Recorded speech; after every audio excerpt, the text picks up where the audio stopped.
Hello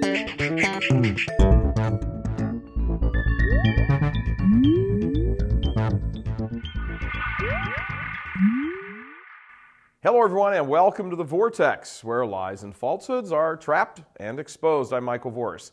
Allow me to begin with a quote from the marvelously heroic example of saintly straightforwardness, St. Catherine of Siena.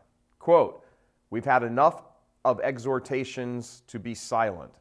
Cry out with 100,000 tongues. I see that the world is rotten because of silence."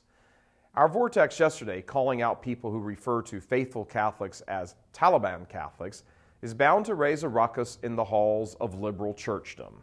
Too bad. Faithful Catholics, and let's be clear what this term means. It means being 100% faithful to the teachings of the Church. It means going to Mass. It means brooking no dissent on matters of doctrine. But it also means something more. It means a deep and wonderful desire to have a Catholic identity, to be identified as Catholic, because you understand that there are so many attacks against the Church these days, from inside and outside, that you must stand up for the faith and run the risk of being called a hero. The goal is not to be recognized as a hero. The goal is to be recognized as a Catholic, a 100% dyed-in-the-wool member of the Church militant. That's what being a faithful Catholic means. Now that said, there are people in the Church who don't like that strident out-front portrayal of the faith. They want us nutcases to be quiet, passive, unnoticed. Must have been the same people that talked to St. Catherine. St. Catherine railed against this hundreds of years ago, and faithful Catholics must rail against it today. Here's the bottom line. If you love someone, really love them, you are absorbed by them. Every waking thought, every dream is centered around them. You want to be in their presence when they aren't around and never remove yourself from their presence when they are near. They become your life. Well, if we're like that in regard to other people, how much more should we be like that about our God, who has so loved us? He is exactly like that with us. That is His response to us.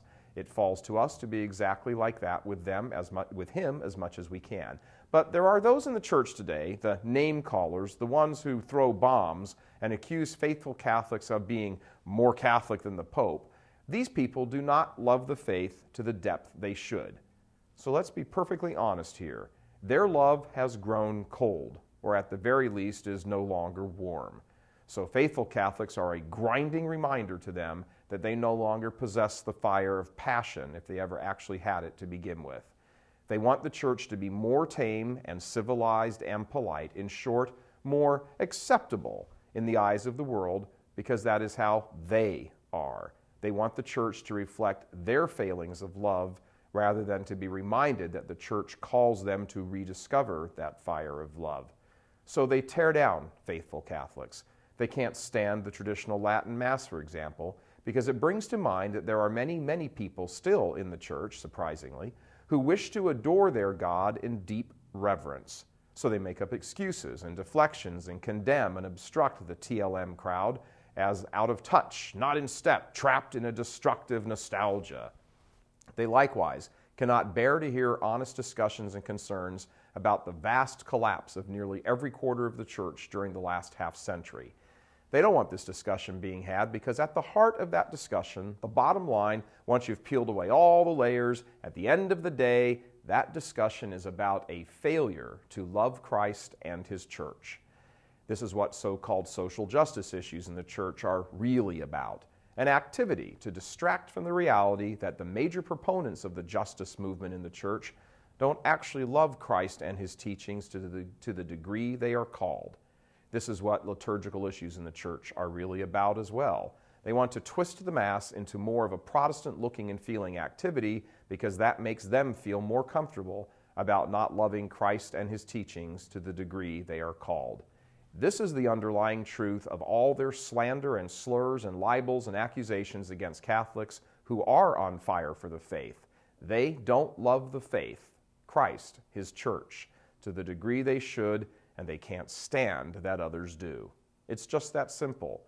To them, the Church is an organization to which they belong and have developed a degree of comfort working within, but it is a dead institution. They're jealous of the joy that faithful Catholics find in the church because it reminds them of their own spiritual sterility. Looked at this way, these name callers need first prayers, then calling out, and finally a calling home.